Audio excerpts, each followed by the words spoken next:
Nobody expected Maya Chen to enter the underground tournament. She was barely 5 feet tall, wore wire-rimmed glasses that kept sliding down her nose, and carried herself with the quiet demeanor of someone who spent more time in libraries than gyms. When she signed her name on the registration sheet at the abandoned warehouse in East Oakland, the other fighters didn't even glance her way. They were too busy shadowboxing, flexing their muscles, and intimidating each other with stories of their latest victories. But Maya had been watching. She'd been studying. And she knew something they didn't. Before we jump back in, tell us where you're tuning in from.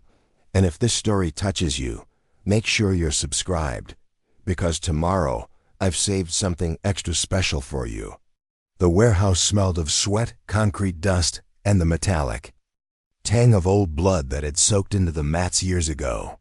Fluorescent lights flickered overhead, casting harsh shadows across the makeshift fighting ring where tonight's underground tournament would unfold. Maya sat cross-legged on a folding chair in the corner, her small frame almost disappearing against the grimy wall behind her. Her notebook lay open on her lap, filled with precise handwriting that documented movement patterns, reaction times, and behavioral quirks she'd observed over months of silent attendance. She adjusted her glasses and watched as Viktor, the crusher, Petrov dominated the center of the room. At 6 feet 4 inches and weighing nearly 250 pounds, he was the reigning champion of these illegal Friday night fights. His massive hands gestured wildly as he recounted his latest victory to a circle of admirers, each word punctuated by the kind of theatrical bravado that made lesser fighters shrink back. Viktor's reputation preceded him everywhere he went. 17 consecutive knockouts, 3 hospitalized opponents, a right hook that could supposedly crack concrete. Maya had been coming to these fights for 8 months now, always arriving early, always sitting in the same corner, always taking notes. The other regulars had stopped noticing her presence entirely. She was furniture to them, as invisible as the water-stained walls or the cracked mirrors that reflected their warm-up routines. They saw what they expected to see, a small Asian woman who probably got lost looking for a yoga class. They had no idea she held a 4th-degree black belt in 3 different martial arts disciplines. They didn't know she'd spent her childhood training under Master Lu Wei, a legendary instructor who taught traditional Chinese martial arts in a cramped studio above a dim sum restaurant in Chinatown. They couldn't have imagined that she'd studied movement biomechanics at Stanford, writing her thesis on the neurological delays that create exploitable gaps in combat reflexes. Most importantly, they didn't know she'd been waiting for the right moment to prove that size and strength meant nothing when measured against precision and knowledge. Maya's pen moved steadily across the page as she documented Viktor's pre-fight ritual. He always rolled his shoulders exactly 7 times, cracked his knuckles in the same sequence, and bounced on his toes while staring down his opponent. More tellingly, he had a habit of dropping his left guard for a split second when he laughed, and he laughed often. It was a microscopic window of vulnerability that lasted exactly 0.3 seconds, but Maya had timed it repeatedly. 0.3 seconds was an eternity when you knew how to move. The room buzzed with conversations about betting odds, past victories, and speculation about tonight's matches. A scraggly-haired man named Eddie collected entry fees and distributed fighting assignments from behind a card table loaded with crumpled bills. The atmosphere was testosterone-heavy and deliberately intimidating, designed to separate the genuine fighters from the curious observers. Maya had learned to blend into this environment by becoming utterly unremarkable, a skill that served her purposes perfectly. She flipped through her notebook to a page marked with a small folded corner. The diagram she'd drawn showed pressure, points, nerve clusters, and the precise angles required to disrupt an opponent's balance. Traditional martial arts weren't about overpowering someone through brute force. They were about understanding human anatomy, exploiting mechanical disadvantages, and redirecting energy rather than meeting it head-on. Her master had taught her that the most effective techniques were often the most subtle ones. A commotion near the registration table drew her attention. A new fighter had arrived, and the crowd was already murmuring about his credentials. Marcus Steel Jaw Rodriguez had apparently driven down from Sacramento, specifically for tonight's tournament. He was broader than Viktor, but moved with the fluid confidence of someone who'd spent years perfecting his craft. Maya watched him stretch and noted the way he tested his footwork, the precise timing of his breathing exercises, the focused intensity in his eyes. She opened her notebook to a fresh page and began documenting his patterns. Marcus favored his right side, she noticed, and had a tendency to telegraph his combinations by shifting his weight slightly before attacking. His defense was solid, but conventional, relying on textbook blocking techniques rather than evasive movement. Maya estimated his reach, calculated his probable reaction time, and sketched a rough diagram of his stance. The preliminary fights began with the usual spectacle of amateur brawlers trying to prove their toughness. Maya watched with clinical detachment as poorly trained fighters exhausted themselves, throwing wild haymakers and grappling clumsily on the canvas. The crowd cheered for the most violent exchanges, but Maya saw only inefficiency and wasted energy. These men fought with their emotions rather than their minds, leaving themselves vulnerable to anyone who understood the science behind combat. Between matches, she noticed Viktor approaching the registration table. He scanned the list of participants with the casual confidence of someone who'd never faced a genuine challenge. His eyes paused on certain names, probably recognizing reputation fighters or calculating potential threats. When he reached Maya's name at the bottom of the list, his expression shifted to confused amusement. "Eddie," Viktor called out, his voice carrying across the warehouse. "You sure this is right? Maya Chen? Who the hell is Maya Chen?" Eddie shrugged, without looking up from his money counting. "Paid her fee same as everyone else, so she wanted to fight." Viktor's laughter boomed through the room, drawing attention from the other fighters. "You're telling me we've got some little Chinese girl signed up for the tournament? What's she gonna do, throw fortune cookies at me?" The joke rippled through the crowd, generating the kind of cool laughter that men use to establish dominance over those they perceive as weak. Maya felt their eyes turning toward her corner, scanning for the source of their amusement. She kept her expression neutral and continued writing in her notebook, appearing to ignore the mockery entirely. "Maybe she's lost," suggested Marcus, grinning as he shadowboxed near the ring. "Thought this was a karate class for housewives." "Or maybe she's somebody's girlfriend," added another fighter, a thick-necked man with amateur tattoos covering his arms. "Trying to impress her boyfriend with how tough she is." Maya closed her notebook and stood up slowly. At 5 feet tall, she barely reached Viktor's chest, but she walked toward the registration table with the same calm confidence she'd maintained throughout months of observation.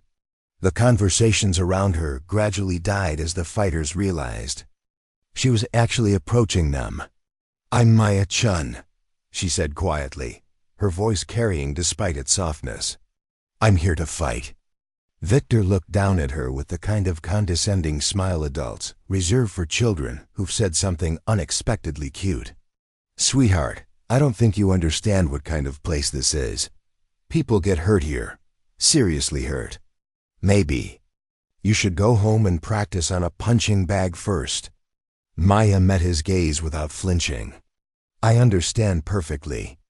I've been watching these fights for 8 months. I know exactly what I'm getting into." 8 months? Viktor's eyebrows raised in mock surprise. "You mean you've been sitting in that corner all this time? I thought you were just waiting for someone to pick you up." The laughter that followed was louder this time, fueled by the growing absurdity of the situation. Maya represented everything these men defined themselves against: small, quiet, seemingly fragile.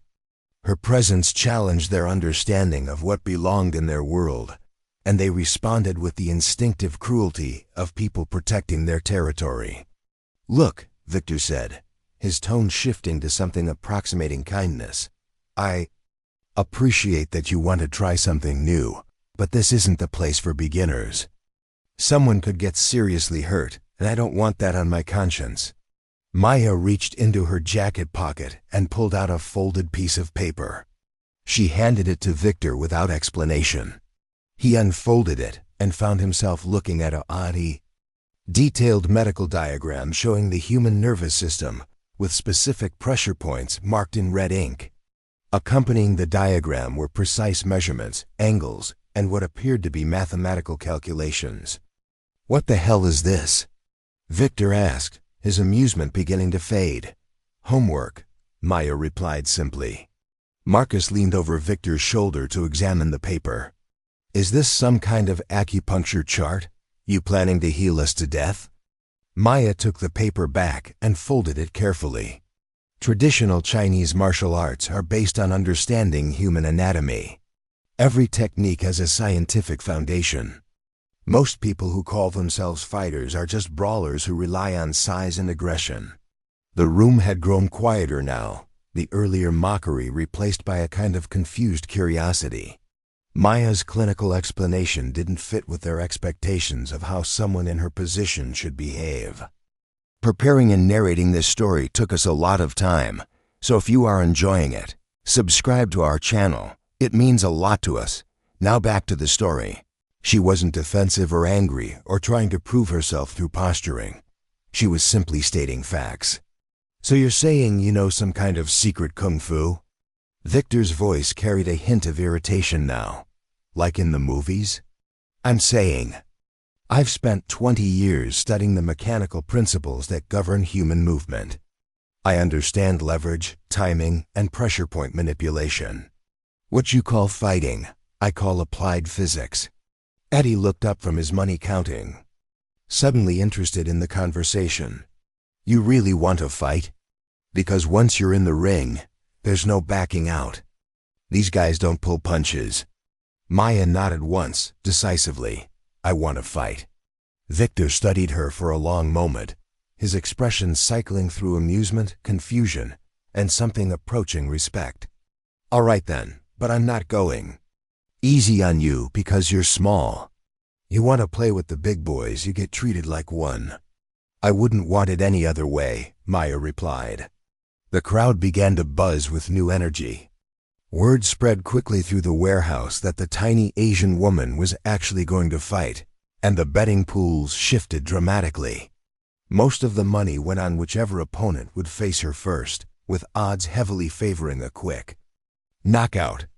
Maya became the evening's novelty act, the sideshow attraction that would provide comic relief before the serious fights began. Maya returned to her corner and reopened her notebook. She had 3 more matches to observe before her turn came, and she intended to use every minute gathering additional intelligence.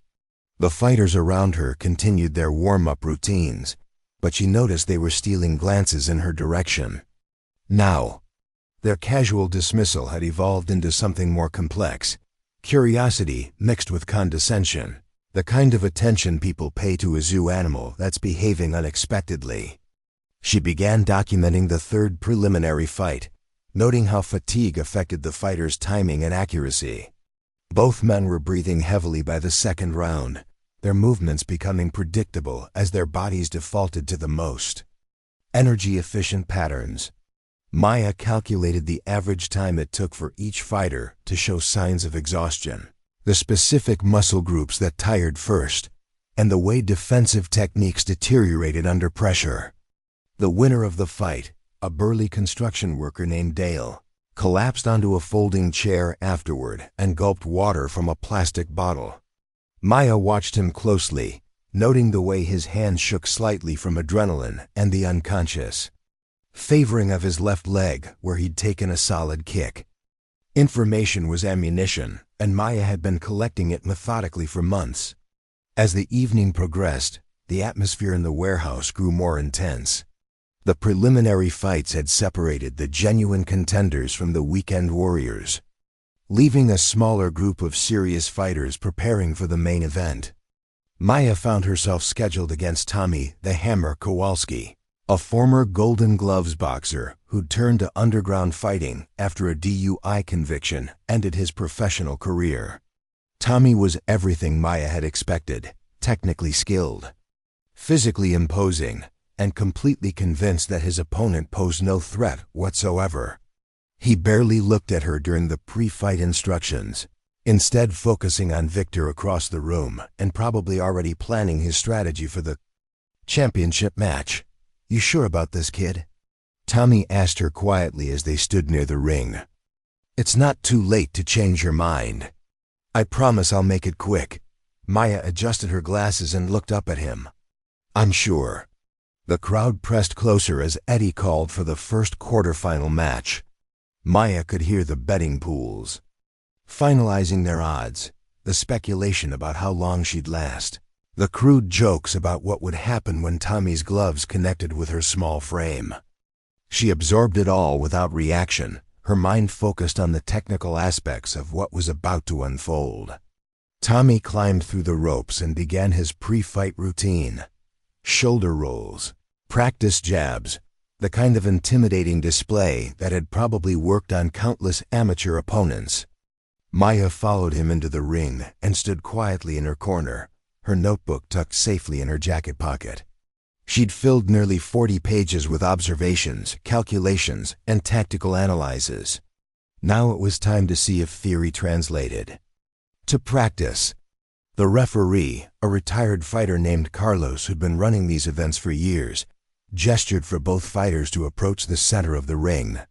"You both know the rules," he said, his voice carrying the authority of someone who'd broken up countless fights. "No weapons, no biting, no eye gouging.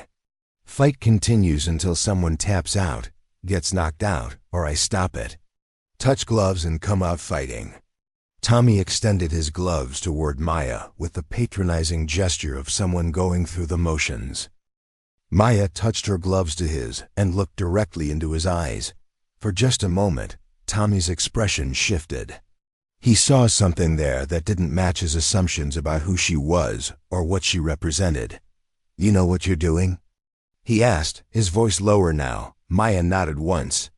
"I know exactly what I'm doing." Carlos stepped back and raised his hand. The crowd fell silent, anticipating the quick and probably brutal conclusion to what they assumed would be a mismatch. Maya settled into her stance, her body language completely transformed from the quiet observer who'd sat in the corner for 8 months. She moved with the fluid precision of someone who'd spent decades perfecting her craft, her center of gravity low, her hands positioned not for blocking but for redirecting. Tommy raised his gloves in a traditional boxing stance, confident in his reach advantage and technical superiority. He'd probably fought hundreds of opponents over the years, but Maya was unlike anyone he'd ever faced.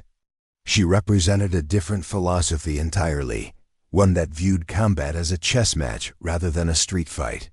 The referee's hand dropped. "Fight!" Tommy immediately began circling to his left, probing with quick jabs to test Maya's defense. She didn't retreat or cover up as he expected. Instead, she moved with him, maintaining perfect distance, her eyes focused not on his gloves but on his shoulders and hips, where his intentions would telegraph themselves before his hands could react. Maya had been studying Tommy's style for 8 months, watching him fight in preliminary matches and noting his patterns. She knew he favored a 1-2 combination followed by a right hook, that he dropped his left shoulder slightly before throwing power punches, and that he had a tendency to lean forward when he thought he'd hurt an opponent. She also knew something he didn't: the precise timing of his defensive reactions and the microscopic gaps that appeared in his guard when he committed to an attack. Tommy threw his first serious combination, a crisp jab followed by a cross that would have flattened most amateur fighters. Maya wasn't there when his punches arrived. She'd slipped to the outside of his jab and moved past his cross with the kind of subtle footwork that made it look like she'd simply vanished. Tommy's punches hit empty air, and he found himself slightly off balance from the failed connection. The crowd murmured in surprise. Maya's evasion had been so smooth that many of them hadn't seen exactly how she'd avoided the punches. Tommy reset his stance and tried again, this time with more power behind his attacks. Maya slipped each punch. With minimal movement, her body positioning always perfect, her distance control absolute. Frustration began to creep into Tommy's technique. He was a skilled boxer, but his entire approach was based on the assumption that his opponent would engage with him directly. Maya was fighting a different fight entirely, one that nullified his advantages while exploiting his limitations. She was making him look foolish without throwing a single punch. Tommy increased his aggression, throwing faster combinations and trying to corner Maya against the ropes. She continued to slip and slide around his attacks, her movements becoming more fluid as she settled into her rhythm. The crowd was growing restless, expecting violence, but witnessing something closer to a dance. "Come on, little girl," Tommy taunted, his breathing becoming heavier. "You can't run forever." Maya didn't respond. She was waiting for a specific moment, the precise opening that would justify 8 months of patient observation. Tommy's frustration was affecting his technique exactly as she'd predicted. His punches were becoming wider, his defense more porous, his movement patterns increasingly predictable. The opening came when Tommy threw a wild right hook, committing his entire body to the punch. Maya ducked under it and moved to his left side, her hands finally coming up from their defensive position. She struck with the precision of a surgeon, her right hand finding a pressure point just below his left ear, while her left hand simultaneously struck a nerve cluster at the base of his neck. The techniques were called Dianzu in traditional Chinese martial arts, pressure point attacks that disrupted the nervous system rather than causing blunt force trauma. Maya had practiced these strikes thousands of times on training partners, but never in a real fight. The theory was sound: temporary paralysis caused by precise pressure on specific nerve pathways. Tommy's legs buckled instantly. His eyes rolled back and he crumpled to the canvas like a marionette with cut strings. The entire sequence had taken less than 3 seconds from the time Maya committed to her attack. One moment Tommy was throwing a punch, the next he was unconscious on the mat. The warehouse fell completely silent. Even Carlos, who'd refereed hundreds of fights, stood frozen in disbelief. Maya stepped back from Tommy's motionless form and looked up at the crowd with the same calm expression she'd worn all evening. 3 seconds, she said quietly. "Just like I calculated." The silence stretched for several more heartbeats before exploding into chaos. The crowd erupted in confused shouting, with some people demanding to know what had happened while others insisted it must have been a fluke. Eddie frantically checked his betting sheets, realizing he'd just lost a substantial amount of money to the few contrarians who'd bet on Maya. Carlos knelt beside Tommy and checked his pulse, his expression professional but concerned. "He's alive," he announced. "Pulse is strong, breathing is normal. Looks like he's just unconscious." Maya nodded, unsurprised. "He'll wake up in about 2 minutes. There's no permanent damage. I struck specific pressure points that caused temporary neurological disruption." Viktor pushed through the crowd and climbed into the ring, his earlier amusement replaced by something approaching wariness. "What the hell did you just do?" "I won," Maya replied simply. Tommy began to stir, his eyes fluttering open as consciousness returned. Carlos helped him sit up, and after a moment of confusion, Tommy looked around the ring with the bewildered expression of someone trying to piece together missing time. "What happened?" he asked grudgingly. "You got knocked out," Carlos told him. "Clean knockout. Fight's over." Tommy's eyes found Maya, and his expression shifted from confusion to something approaching respect. "How did you do that? I didn't even see you throw a punch." Maya extended her hand to help him up. Traditional Chinese martial arts. It's about precision, not power. As Tommy regained his footing, the crowd began to process what they'd witnessed. The small, quiet woman who'd been sitting in the corner for 8 months had just defeated a skilled boxer in 3 seconds, using techniques none of them had ever seen before. The mockery and dismissal of earlier had evaporated, replaced by a wary curiosity about what she might be capable of. Viktor studied Maya with new eyes, his fighter's instincts recognizing that he'd gravely underestimated her. "So what's your story? You some kind of secret agent or something?" Maya shook her head. "I'm a graduate student at Stanford. I study biomechanics and human movement. I've been training in traditional martial arts since I was 5 years old." "And you've been coming here for 8 months just to watch?" "I've been learning. Studying your techniques, your weaknesses, your patterns. I wanted to understand how Western fighting styles work before I tested my own methods against them." The implication was clear. Maya had been conducting an experiment, and they'd all been unwitting test subjects. For 8 months, she'd been gathering intelligence, taking notes, and preparing for this moment. Her victory over Tommy wasn't luck or a fluke. It was the result of careful planning and scientific methodology. Eddie cleared his throat and announced the next match, but the crowd's attention remained focused on Maya. She'd become the evening's main attraction, the unknown variable that had disrupted everyone's expectations. The betting pools for her next fight would be considerably different, with many people now willing to consider the possibility that she might actually win. Maya returned to her corner and pulled out her notebook one final time. She had 2 more fights to win before facing Viktor in the championship match, and she intended to use every advantage her months of observation had provided. The other fighters watched her with new respect, finally understanding that the quiet woman in the corner had been the most dangerous person in the room all along. As she turned to a fresh page in her notebook, Maya allowed herself a small smile. The first phase of her plan was complete. Now came the real challenge, proving that knowledge and precision could triumph over brute force and intimidation. She'd spent 20 years preparing for this moment, and she was just getting started. The crowd's energy had shifted from mockery to genuine curiosity. They'd witnessed something unprecedented, and they wanted to see what would happen next. Maya had their attention now, and she intended to make the most of it. The quiet observer had become the center of attention, and she was ready to show them what 8 months of careful study could accomplish. Her next opponent was already warming up across the ring, a heavily tattooed man named Rick who'd been watching her fight with obvious concern. Maya opened her notebook to the pages she'd filled with information about his fighting style, his weaknesses, and the specific techniques that would be most effective against him.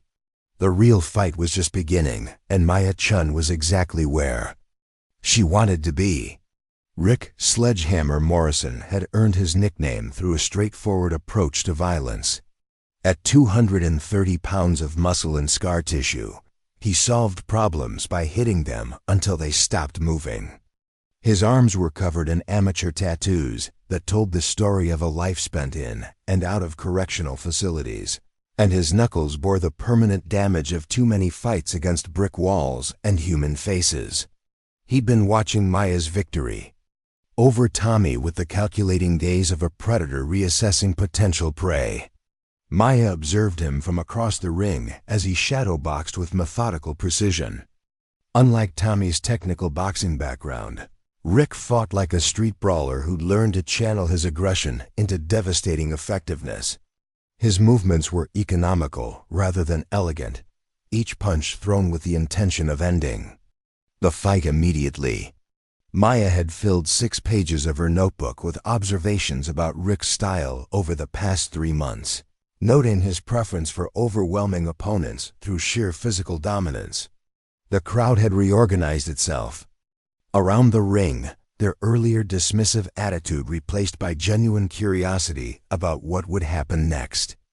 Maya's victory over Tommy had been so unexpected that many spectators were still trying to process what they'd witnessed. The betting pools reflected this uncertainty, with odds fluctuating wildly as people struggled to evaluate her true capabilities. Eddie counted and recounted his money with obvious frustration, muttering complaints about unexpected variables disrupting his carefully calculated profit margins. He'd been running underground tournaments for 5 years and prided himself on predicting outcomes with reasonable accuracy. Maya represented chaos in his orderly system, an unknown quantity that threatened to upend the established hierarchy of his fighting circuit. Viktor remained near the ring, his earlier amusement completely evaporated. He studied Maya with the focused attention of someone recognizing a genuine threat for the first time. His championship reign had been built on the assumption that size and aggression would always triumph over technique and strategy. Maya's clinical dismantling of Tommy suggested that assumption might be fundamentally flawed. Carlos called for the next fight, his voice carrying the authority of someone who'd witnessed countless violent encounters. Rick climbed through the ropes with casual confidence, his massive frame making the ring seem smaller. He wore no protective gear beyond hand wraps, relying on his ability to absorb punishment while delivering it in return. His approach to fighting was fundamentally different from Tommy's technical boxing background. Maya followed him into the ring, her small stature creating an even more dramatic contrast against Rick's imposing presence. She moved with the same fluid grace she displayed in her previous fight, but now the crowd watched her with wary respect rather than dismissive laughter. They'd learned that appearances could be deceiving, and Maya had proven herself capable of the impossible.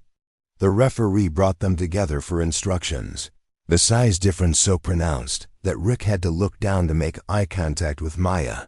His expression carried none of Tommy's patronizing concern. Rick viewed every opponent as a potential threat, regardless of their appearance or background. Prison had taught him that underestimating anyone could be fatal. "You got lucky with the boxer," Rick said quietly, his voice carrying the rough edge of someone who'd spent years shouting over construction equipment and cell block noise. "But I ain't gonna stand there and let you dance around me. I'm gonna hunt you down and break something important."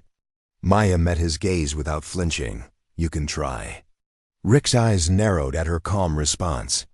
He'd expected fear or bravado, not the quiet confidence of someone who genuinely believed she could handle whatever he brought to the fight.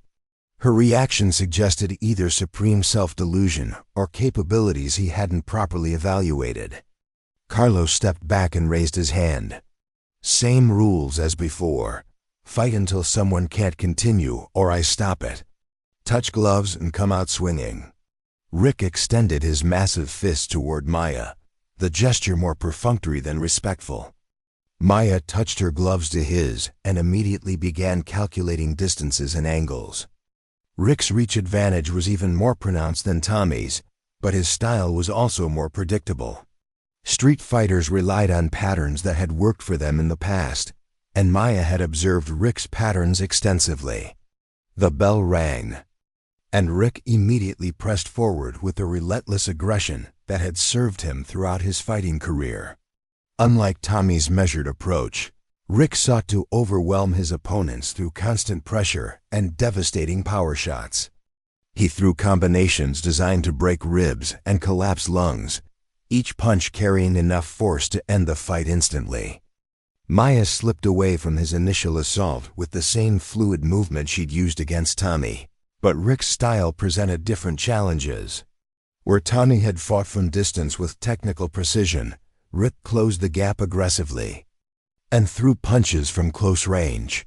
His combinations were less predictable than Tommy's textbook boxing, incorporating elbows, knees, and grappling attempts that reflected his street fighting background. The crowd pressed closer to the ring, sensing that this fight would unfold differently than the previous one. Rick's relentless pressure created a different dynamic, forcing Maya to move constantly while looking for opportunities to implement her precise techniques. The contrast between his brute force approach and her scientific methodology became the central narrative of the encounter.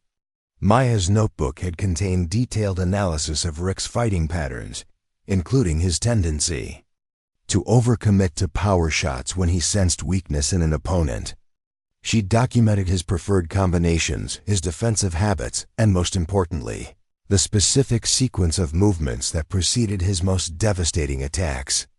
Rick always shifted his weight to his back foot before throwing his signature right cross, a tell so subtle that most opponents never noticed it until they were unconscious. Rick pursued her on the ring with methodical determination, cutting off angles and limiting her escape routes. His experience in prison fights had taught him the importance of cornering opponents and eliminating their mobility. He threw heavy shots that Maya slipped by inches, each miss creating momentary openings that she cataloged for future exploitation. The tempo of the fight was completely different from her encounter with Tommy, where the boxer had fought with measured precision. Rick brought chaotic aggression that required constant adaptation. Maya found herself thinking 3 moves ahead, planning escape routes while simultaneously identifying the precise moment when Rick's offensive pressure would create the opening she needed. Rick's breathing remained steady despite his aggressive pace, his conditioning reflecting years of hard labor and harder living. He cut off the ring with practiced efficiency, forcing Maya toward the ropes where his strength advantage would be most pronounced. The crowd could sense his strategy unfolding, and many began to believe that Maya's previous victory had indeed been a fluke. Maya allowed herself to be pressed toward the corner, her movement becoming more restricted as Rick closed distance. To the observers, it appeared that his relentless pressure was finally overwhelming her defensive capabilities. Rick sensed the shift in momentum and increased his aggression, throwing heavier shots as he prepared to finish the fight. The defining moment came when Rick committed to his signature combination. A left hook to the body followed immediately by his devastating right cross aimed at Maya's head. Maya had seen him use this exact sequence in 4 different fights, always with the same result. The body shot would double over his opponent, and the head shot would render them unconscious. Rick threw the left hook with perfect form, his entire body rotating behind the punch. Maya didn't try to block or slip the shot. Instead, she stepped into it, accepting the impact against her ribs while simultaneously positioning herself for what would follow. The hook connected solidly, drawing gasps from the crowd who expected to see her collapse. Maya absorbed the body shot and remained standing, her conditioning and pain tolerance allowing her to function through the impact. More importantly, Rick's commitment to the punch had positioned him exactly where she needed him to be. His weight was shifting to his back foot, his right hand was cocking for the cross, and his defensive guard was momentarily compromised. Maya struck with the same precision she'd used against Tommy, but this time she targeted different pressure points. Her left hand found a nerve cluster just below Rick's right shoulder, while her right hand simultaneously struck a point on his neck that temporarily disrupted his motor control. The techniques were derived from ancient Chinese martial arts, designed to incapacitate opponents without causing permanent damage. Rick's right cross never materialized. His arm went numb from the shoulder strike, and his legs buckled from the neck attack. He dropped to one knee, his expression shifting from aggressive confidence to confused helplessness.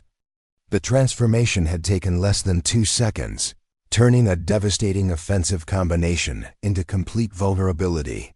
Maya stepped back as Rick struggled to understand what had happened to his body. His nervous system was temporarily compromised, leaving him conscious but unable to coordinate his movements effectively. He tried to stand but found his legs unresponsive, tried to throw punches but discovered his arms wouldn't obey his commands. The crowd erupted in shocked disbelief for the second time that evening. Maya had absorbed Rick's best shot and responded with techniques that seemed to defy conventional understanding of combat. The woman who'd sat quietly in the corner for 8 months was systematically dismantling opponents with methods that bordered on the supernatural. Carlos knelt beside Rick and assessed his condition, his expression reflecting professional concern, mixed with confusion. Rick was conscious and breathing normally, but his motor functions were clearly impaired. Carlos had never seen anything like the techniques Maya was using, and he struggled to determine whether the fight should continue. "I can't move my arms," Rick said, his voice carrying a note of panic. "What did she do to me?" Maya addressed Carlos directly. "The effects are temporary. His nervous system will return to normal function within 5 minutes. There's no permanent damage." Viktor pushed closer to the ring, his fighter's instincts telling him that he was witnessing something unprecedented. Maya wasn't just winning fights. She was demonstrating a completely different approach to combat that rendered traditional training methods obsolete. Her techniques appeared to be based on anatomical knowledge rather than physical conditioning. "How is that possible?" Viktor demanded. "You can't just touch someone and make them collapse." Maya turned toward him with the same calm expression she'd maintained throughout the evening. Traditional Chinese martial arts include extensive study of human anatomy and nervous system function. These techniques have been refined over centuries, but most Western fighters have never encountered them. Rick's motor control began returning, gradually his arms responding more readily to his commands. He struggled to his feet with Carlos's assistance, his pride clearly wounded along with his body. He'd been completely helpless for several minutes, unable to defend himself or continue fighting despite suffering no visible damage. "This is impossible," Rick muttered, flexing his fingers to test their responsiveness. "I've been in hundreds of fights. Nobody can do that just by touching pressure points." Maya nodded respectfully toward him. "Your conditioning and pain tolerance are excellent. Most opponents would have lost consciousness from those strikes. Your toughness allowed you to remain aware throughout the process." The crowd's energy had shifted dramatically over the course of 2 fights. Maya was no longer the amusing sideshow they'd expected to watch get demolished. She represented something genuinely dangerous, a fighter whose capabilities existed outside their understanding of combat sports. The betting pools for her potential championship fight against Viktor were becoming increasingly complex as people struggled to evaluate her chances. Eddie approached the ring with obvious frustration, his carefully planned evening spinning beyond his control. "What the hell are you people betting on? How am I supposed to set odds when nobody understands what's happening?" Maya returned to her corner and retrieved her notebook from her jacket pocket. She had one more fight before facing Viktor in the championship match, and her remaining opponent would have the advantage of watching her techniques in action. Marcus Steeljaw Rodriguez had been studying her fights with the analytical focus of someone whose survival depended on understanding what he was facing. Marcus represented a different challenge than either Tommy or Rick. His fighting background combined professional boxing training with extensive kickboxing experience, giving him both technical skill and tactical adaptability.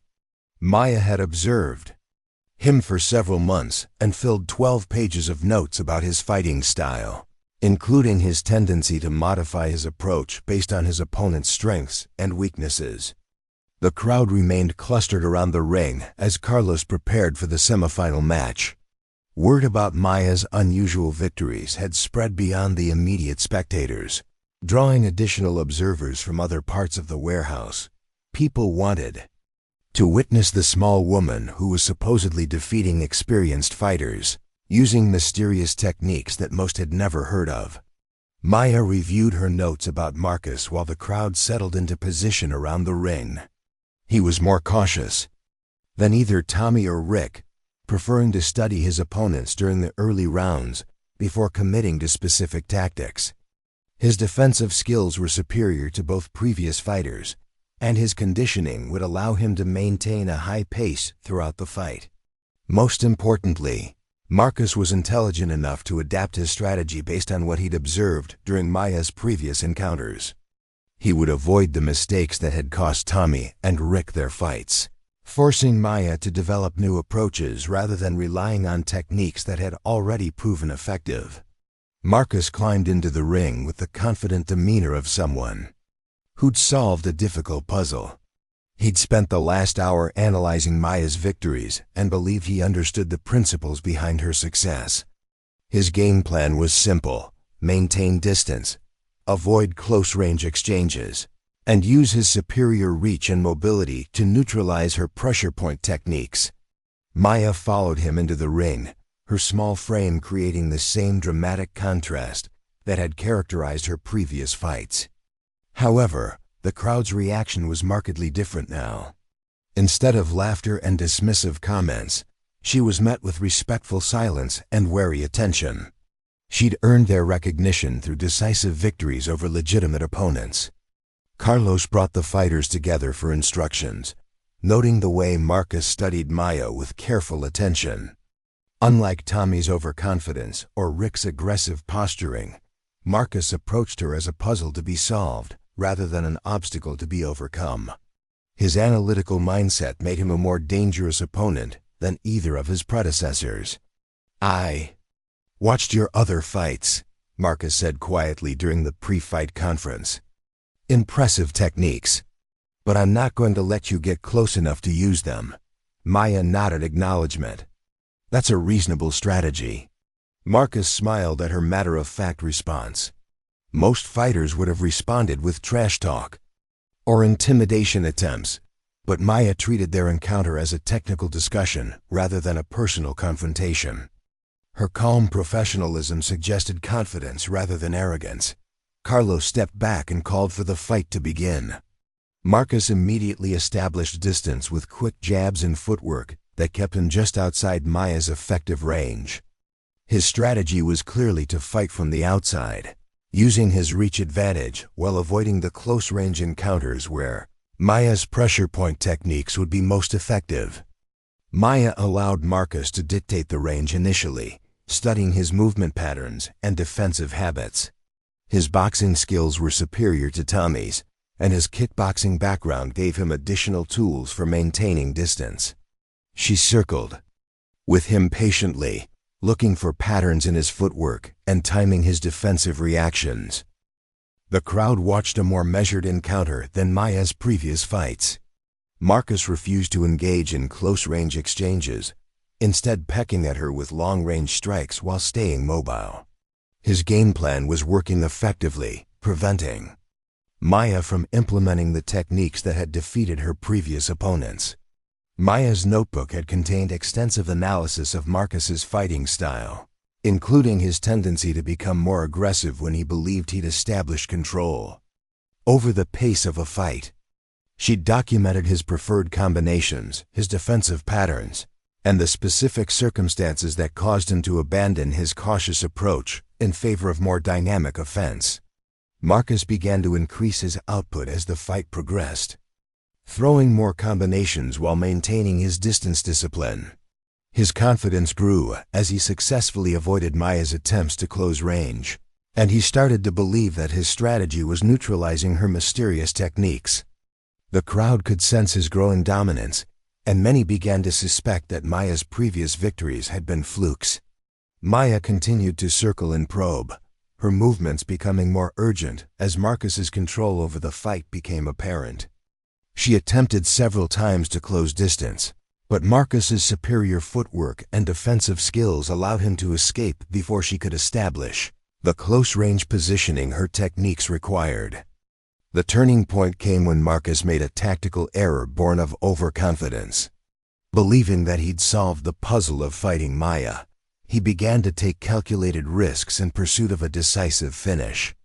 Instead of maintaining his patient outside fighting strategy, he started pressing forward with combinations designed to knock her out. Marcus's mistake was assuming that distance was the only factor preventing Maya from using her techniques effectively. He'd studied her previous fights, but missed the subtle setup work she'd been doing throughout their encounter. Maya had been cataloging his defensive patterns, timing his footwork, and positioning herself for a specific sequence that would create the opening she needed. The opportunity materialized when Marcus threw a particularly aggressive combination. Stepping forward to add power to his strikes, Maya didn't retreat from his attack. Instead, she moved laterally while simultaneously advancing, using angles to slip his punches while closing the distance he'd been working so hard to maintain. Marcus found himself in close-range combat for the first time during the fight, his careful positioning compromised by his own aggression. Maya was inside his guard before he could adjust, her hands already moving toward the specific targets she'd been planning to attack since the opening bell. Maya's strikes targeted the same nervous system vulnerabilities she'd exploited in her previous fights, but her approach was modified to account for Marcus's superior defensive skills. She used a combination of 3 different pressure points, simultaneously, creating a cascading neurological disruption that overwhelmed his body's ability to maintain normal function. Marcus's legs gave out immediately, his motor control compromised by the precise application of pressure to specific nerve clusters. He dropped to the canvas with the same bewildered expression that had characterized Tommy and Rick's defeats, conscious but unable to coordinate his movements effectively. The crowd's reaction was becoming predictable. Shocked silence followed by explosive commentary as people struggled to process what they'd witnessed. Maya had defeated 3 different opponents using similar techniques, each victory achieved through the precise application of anatomical knowledge rather than conventional fighting methods. Carlos assessed Marcus's condition with growing familiarity, recognizing the symptoms from Maya's previous fights. Marcus was conscious and breathing normally, but his nervous system was temporarily compromised. The referee had begun to understand that Maya's techniques caused incapacitation without permanent damage, though the mechanism remained mysterious to him. Viktor watched from ringside with the grim expression of someone recognizing an inevitable confrontation. Maya had systematically defeated every other fighter in the tournament, using methods that seemed to render traditional combat training irrelevant. His championship reign, built on the foundation of superior size and strength, was about to face a challenge unlike anything he'd previously encountered. Maya helped Marcus to his feet as his motor control returned, her gesture reflecting the respect she held for skilled opponents. Marcus accepted her assistance gratefully, his competitive instincts already analyzing the techniques that had defeated him. "How do you learn something like that?" Marcus asked, flexing his arms to test their responsiveness. Maya retrieved her notebook from the corner and showed him several pages of anatomical diagrams. 20 years of traditional martial arts training combined with formal study of human biomechanics. Most fighting systems focus on causing damage through impact. Traditional Chinese martial arts include techniques for disrupting nervous system function through precise pressure point manipulation. Marcus studied the diagrams with obvious fascination. "So this is all based on actual anatomy? It's not just movie stuff." "Every technique has a scientific foundation," Maya confirmed.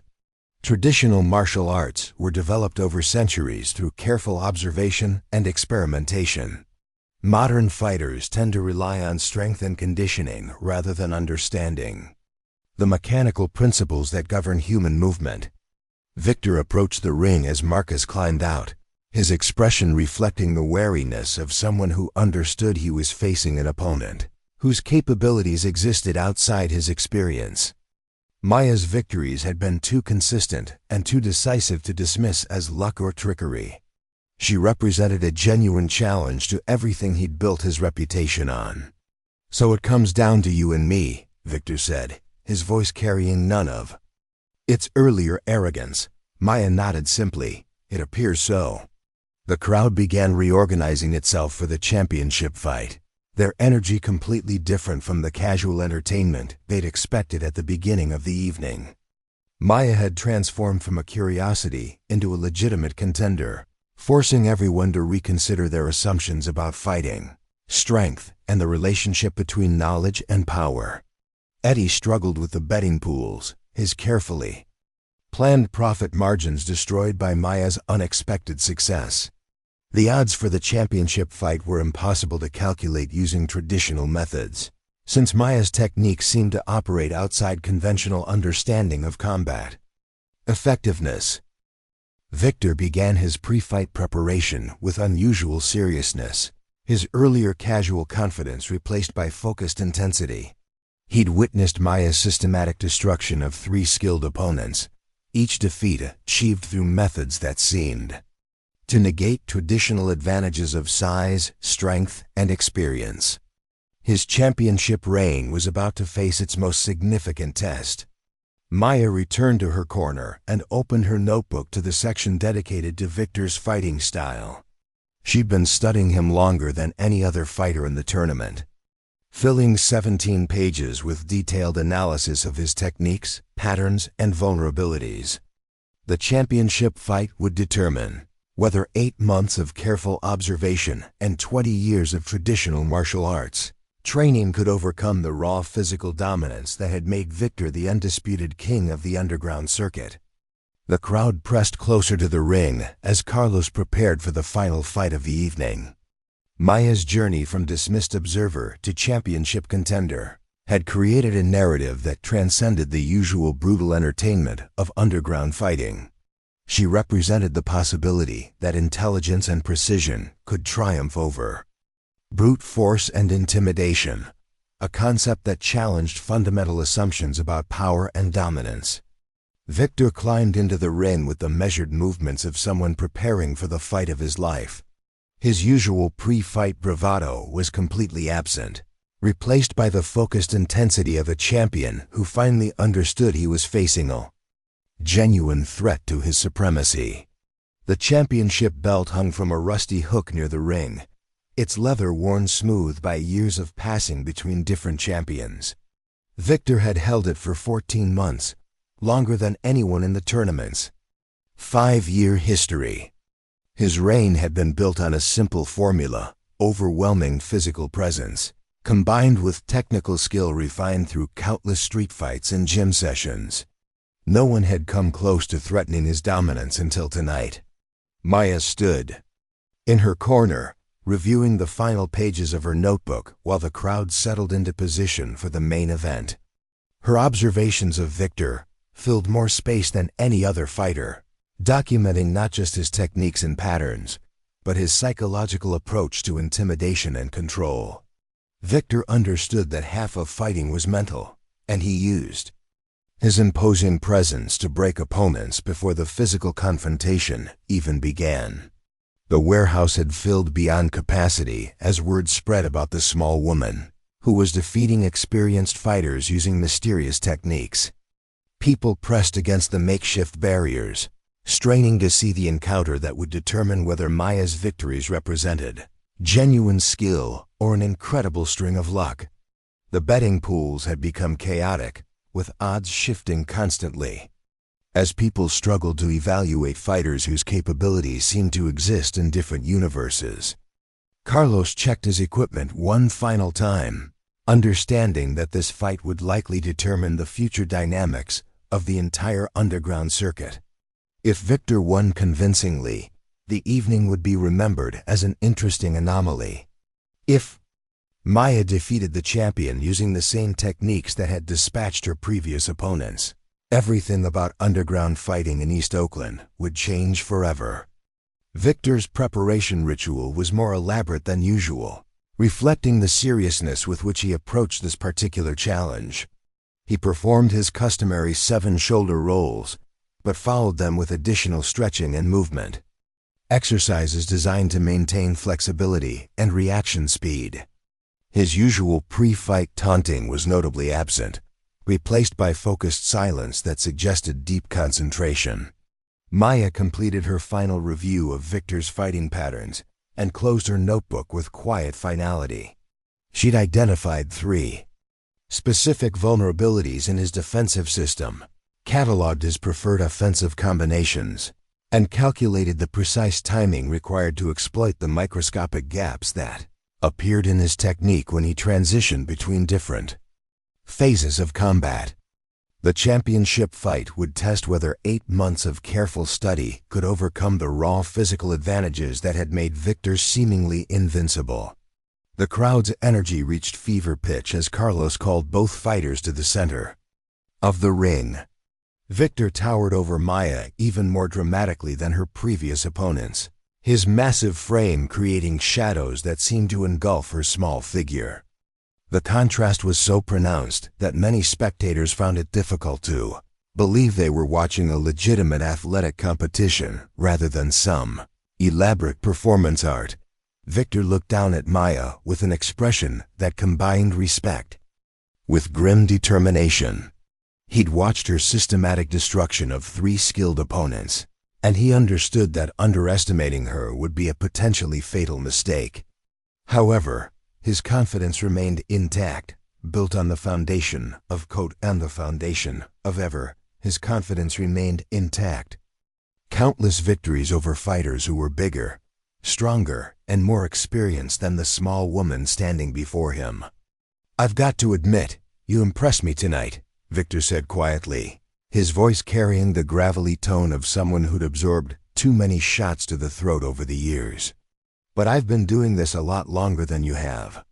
Size and strength still matter, no matter what kind of pressure point magic you think you know." Maya met his gaze steadily. "We'll find out." Carlos stepped between them and delivered his standard pre-fight instructions, though his usual routine felt inadequate.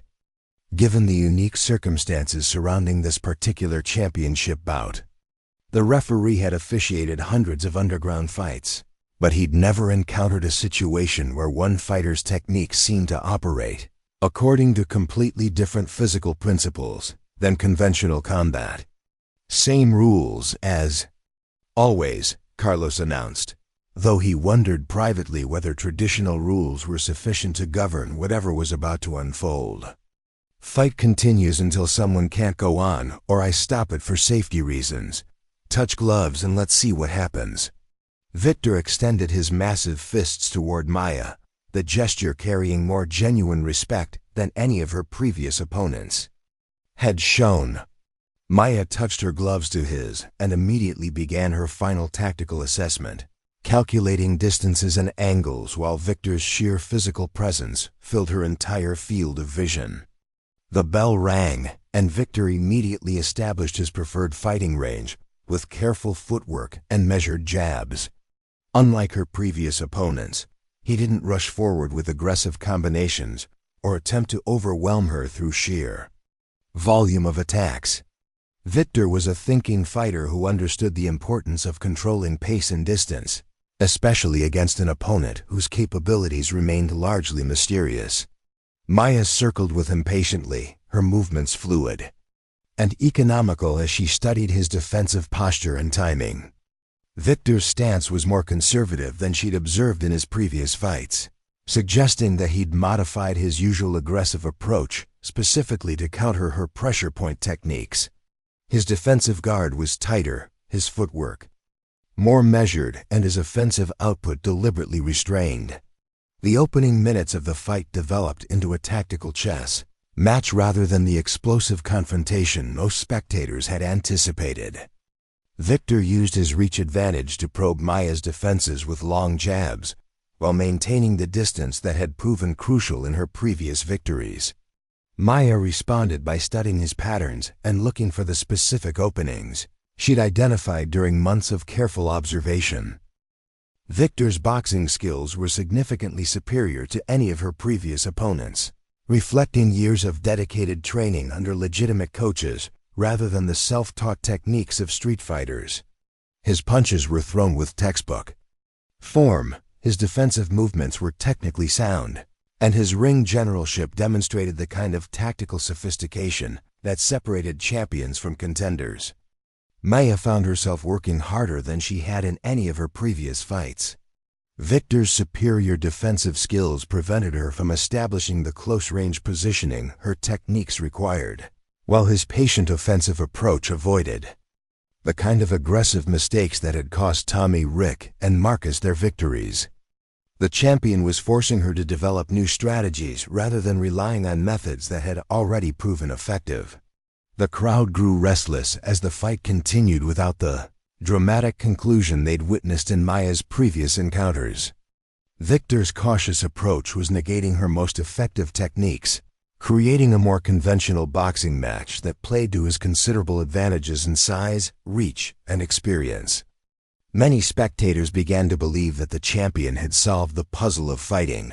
Maya, Victor's confidence grew as he successfully avoided the close-range exchanges where Maya's pressure point techniques posed the greatest threat. He began to increase his offensive output gradually, throwing more combinations while maintaining the defensive discipline that had kept him safe during the early rounds. His superior conditioning allowed him to maintain a higher pace than any of Maya's previous opponents. Maya recognized that Victor's strategy was working effectively, forcing her to adapt her approach in ways she hadn't anticipated. Her notebook had contained detailed plans for defeating Viktor, but those plans had been based on the assumption that he would fight in the same aggressive style she'd observed during his previous championship defenses. His tactical modifications were neutralizing her primary weapons while maximizing his own advantages. The turning point came when Maya realized that Viktor's defensive improvements had created new vulnerabilities that hadn't existed in his previous fighting style. His tighter guard and more conservative footwork were protecting him from her pressure point techniques, but they were also limiting his mobility and creating predictable patterns in his movement. Maya began to adapt her strategy accordingly, looking for ways to exploit the limitations of Viktor's modified approach. Maya's breakthrough came when she recognized that Viktor's defensive discipline was actually a form of self-imposed restriction that reduced his overall effectiveness as a fighter. His natural aggressive style had made him champion, but his attempts to counter her techniques were forcing him to fight in ways that contradicted his fundamental strengths. Maya began to exploit this contradiction by drawing him into exchanges that tested his commitment to his modified strategy. The critical moment arrived when Viktor's frustration with his inability to finish the fight began to affect his tactical discipline. Maya had been subtly baiting him throughout the middle rounds, creating situations that tempted him to abandon his conservative approach in favor of the aggressive tactics that felt more natural to him. When Viktor finally committed to a sustained offensive assault, Maya was ready. Viktor pressed forward with a combination of power punches designed to overwhelm Maya's defenses through sheer volume and intensity. His technique remained sound, but his emotional commitment to finishing the fight caused him to extend beyond the safe ranges he'd maintained throughout the early rounds. Maya had been waiting for exactly this moment, when Viktor's desire to end the fight would override his tactical caution. Maya slipped Viktor's initial combination with the same fluid movement she'd used against her previous opponents, but instead of immediately countering, she allowed him to continue his assault. Viktor threw additional punches with increasing aggression, his confidence building as he finally achieved the close-range dominance he'd been seeking throughout the fight. The sequence that followed happened with the mechanical precision of a trap that had been 8 months in the making. Viktor committed to his signature finishing combination, the same sequence Maya had watched him use to defeat numerous opponents during her months of observation. His timing was perfect, his technique was flawless, and his power was devastating. Under normal circumstances, the combination would have ended the fight decisively. Maya had studied Viktor's finishing sequence so extensively that she could predict each component before he threw it. His left hook to the body was followed by a right uppercut, then a left cross aimed at the temple. The combination required precise timing and left specific openings during the transitions between punches. Maya had calculated the exact moments when Viktor would be most vulnerable. As Viktor threw his left hook, Maya stepped into the punch, rather than away from it, accepting the impact while positioning herself for what would follow. The hook connected solidly with her ribs, drawing gasps from the crowd who expected to see her collapse. Instead, Maya absorbed the punishment and continued moving, her conditioning and pain tolerance allowing her to function through the damage. Viktor's right uppercut followed immediately, thrown with perfect form and devastating power. Maya ducked under the punch while simultaneously striking a pressure point at the base of Viktor's extended arm, temporarily disrupting the nerve function in his shoulder. The strike was so subtle that most observers missed it entirely, but its effect was immediate and decisive. Viktor's left cross never materialized. His arm went numb from Maya's pressure point strike, causing his punch to fall short and leaving him temporarily off balance. Maya capitalized on his vulnerability by attacking 3 different nerve clusters simultaneously, using techniques that targeted his motor control, balance, and consciousness. The champion of the underground circuit dropped to one knee, his massive frame crumpling as his nervous system struggled to process the neurological disruption Maya had inflicted. His eyes remained open and aware, but his body refused to obey his commands. The transformation from dominant aggressor to helpless victim had taken less than 4 seconds. The warehouse fell completely silent for several heartbeats before exploding into chaos. Maya Chen, the small woman who'd been dismissed as an amusing sideshow 8 months ago, had just defeated the seemingly invincible champion using techniques that most observers couldn't even identify. The victory was so unexpected and so decisive that many spectators struggled to process what they'd witnessed. Carlos knelt beside Viktor and assessed his condition with growing expertise, having learned to recognize the symptoms of Maya's pressure point techniques during her previous fights. The champion was conscious and breathing normally, but his motor functions were severely compromised. His nervous system would recover within minutes, but the psychological impact of his defeat would last much longer. Viktor struggled to speak. Through his temporary paralysis, his voice barely audible above the crowd's chaotic reaction. "How is that possible? I've never been hurt like this. What did you do to me?" Maya knelt beside him with the same respectful demeanor she'd shown her previous opponents. Traditional Chinese martial arts include extensive study of human anatomy and nervous system function. Your technique was perfect, but perfect technique creates predictable patterns that can be exploited if someone understands the underlying principles. Eddie pushed through the crowd toward the ring, his expression reflecting a mixture of financial disaster and grudging admiration. Maya's victory had destroyed his carefully calculated profit margins, but he couldn't deny the unprecedented nature of what he'd witnessed. The betting pools would need to be completely restructured if Maya continued fighting in his tournaments. Viktor's motor control began returning gradually, his massive frame regaining coordination as his nervous system recovered from Maya's attacks. He struggled to his feet with Carlos's assistance, his pride clearly wounded along with his body.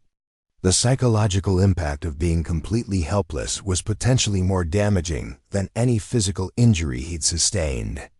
"I don't understand how you did that," Viktor said, his voice carrying a note of genuine confusion. "I've been fighting for 15 years. I've never encountered anything like those techniques." Maya helped support Viktor as he regained his balance, her gesture reflecting the respect she held for skilled opponents, regardless of the fight's outcome. Most Western fighting systems focus on causing damage through impact and force. Traditional martial arts include methods for disrupting nervous system function without causing permanent harm. The techniques are based on anatomical knowledge that's been refined over centuries. The crowd pressed closer to the ring as the implications of Maya's victory began to sink in. She hadn't just won the championship. She demonstrated that the fundamental assumptions underlying underground fighting were potentially obsolete. Size, strength, and conventional training methods had proven inadequate against knowledge and precision applied with scientific methodology. Carlos raised Maya's hand in victory, officially recognizing her as the new champion of the underground circuit. The gesture felt surreal given her small stature and quiet demeanor, but her systematic defeat of 4 experienced fighters left no doubt about her legitimacy as a martial artist. The championship belt would need to be significantly adjusted to fit her small frame. Maya accepted the championship recognition with the same calm professionalism she'd maintained throughout the evening. She hadn't fought for glory or recognition, but to test the effectiveness of traditional martial arts principles against modern fighting methods. Her victory represented validation of 20 years of dedicated training and 8 months of careful tactical preparation. Viktor extended his hand toward Maya in a gesture of genuine respect. His earlier arrogance completely evaporated. "You earned this. I've never been beaten that convincingly by anyone. Those techniques of yours are something special." Maya shook his hand gratefully. "You're an excellent fighter. Your modification of your usual style almost worked. If you'd maintained that defensive discipline throughout the entire fight, the outcome might have been different." The acknowledgement from Maya carried weight precisely because it came from someone who'd just proven her expertise in the most decisive way possible. Viktor nodded thoughtfully, already beginning to process the tactical lessons embedded in his defeat. The experience of being completely outmaneuvered would force him to reconsider fundamental aspects of his approach to fighting. Marcus, Rick, and Tommy approached the ring together, their earlier embarrassment replaced by curiosity about the techniques that had defeated them all. Maya's victories had been so unprecedented that they felt no shame in losing to methods they'd never encountered before. Instead, they were eager to understand the principles behind her success. "Would you be willing to teach some of those techniques?" Marcus asked hopefully. "I've never seen anything like what you do. It's like you're fighting according to completely different rules than the rest of us." Maya considered the request carefully. Traditional martial arts require years of dedicated study to master properly. The pressure point techniques are just one component of a comprehensive system that includes conditioning, philosophy, and extensive anatomical knowledge. But I'd be happy to explain the basic principles if you're genuinely interested in learning. The offer created immediate excitement among the fighters, who recognized an opportunity to learn methods that could revolutionize their understanding of combat. Maya's willingness to share her knowledge reflected the traditional martial arts emphasis on passing wisdom to the next generation rather than hoarding secrets for personal advantage. Eddie approached Maya with obvious reluctance, his financial calculations warring with his recognition of her legitimate achievement. "So what happens now? You planning to keep fighting in my tournaments?" Maya shook her head with a slight smile. "I accomplished what I came here to do. I wanted to test whether traditional martial arts principles could be effective against modern fighting methods. The results speak for themselves." The revelation that Maya had been conducting an elaborate experiment rather than pursuing championship glory added another layer of complexity to the evening's events.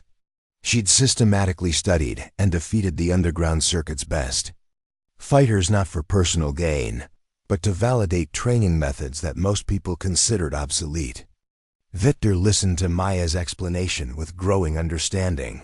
"So this was all just a test for you? You've been planning this for 8 months?" Maya nodded. "I've been studying traditional Chinese martial arts since I was 5 years old. But I wanted to understand how effective they would be against fighters trained in modern Western methods.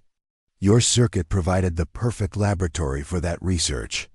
The crowd began to disperse gradually, but many spectators lingered to discuss the unprecedented events they'd witnessed.